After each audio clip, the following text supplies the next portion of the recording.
everybody, Kyle Metzger here. Wanted to do a little video today since the weather's bad outside, and it was phenomenal weather yesterday and we absolutely destroyed them.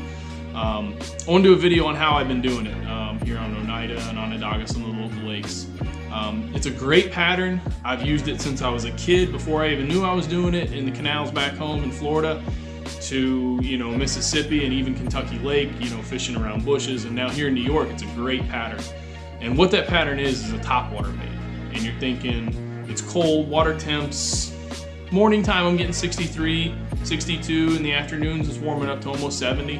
But it's staying around that 65, 68 degree water temp range. And you don't typically think of that topwater when it's that cold, but anytime it's 60 degrees above, I've got a topwater of some sort on deck. And right now, especially because they're bedding, they're spawning. Full spawn on smallmouth. The largemouth, same deal. They're spawning. Depending on the lake, some of the deeper lakes, they're not spawning as much. Ontario, I haven't seen them spawn yet. I'm going to go over to Cayuga in a couple days and see if they're spawning over there. But for the most part, smallmouth and then the largemouth are coming up to spawn. Now, when I'm talking topwater, I'm not talking big aggressive in the summertime. I'm wanting to make a big profile or imitate bait out in the out on main lake points or anything crazy like that. I'm talking real small, real subtle, but precision casting around objects where I know these fish are spawning. Laydowns, rock piles. Some of the local lakes, you'll see some tires laying out there.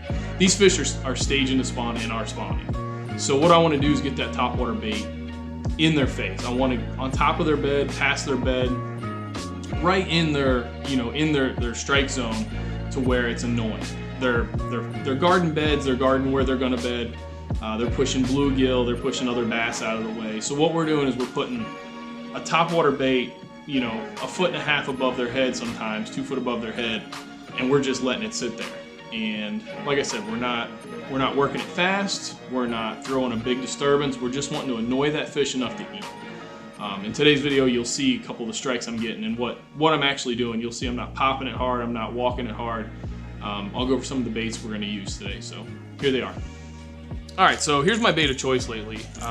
Plain and simple, you know this from when you're a kid, it's the Rebel Pop-R. Any style popping bait really has been my go-to. I've been throwing the Strike King version. This is just the regular Pop-R. It's what they've all been based off of since I was a kid. Nothing particular on color. The bottom side's all they're seeing anyways.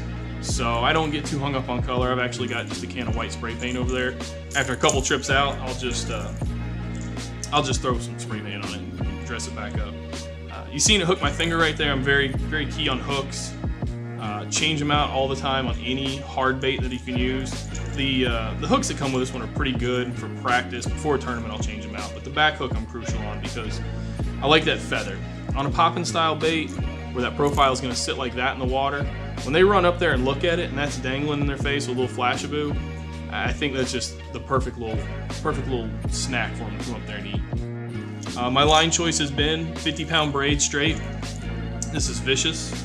Have not seen them shy away from it ever. Again, I don't think they're looking at the line. I think they're focused on that bait 100% when it gets around that bed.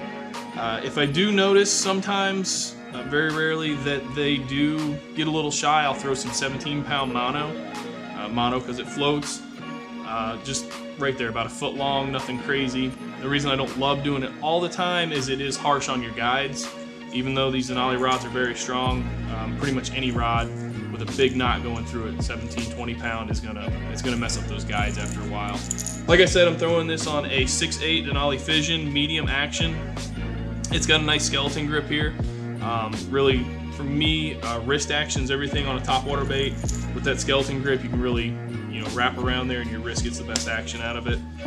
Small reel, again, just lightweight. I'm making very small roll casts to trees, laydowns, debris when I see it where they're spawning around. So nothing crazy. Again, guys, this is a great approach to a spawning fish. It's super annoying to them. They want it out of their area. It's an easy tactic.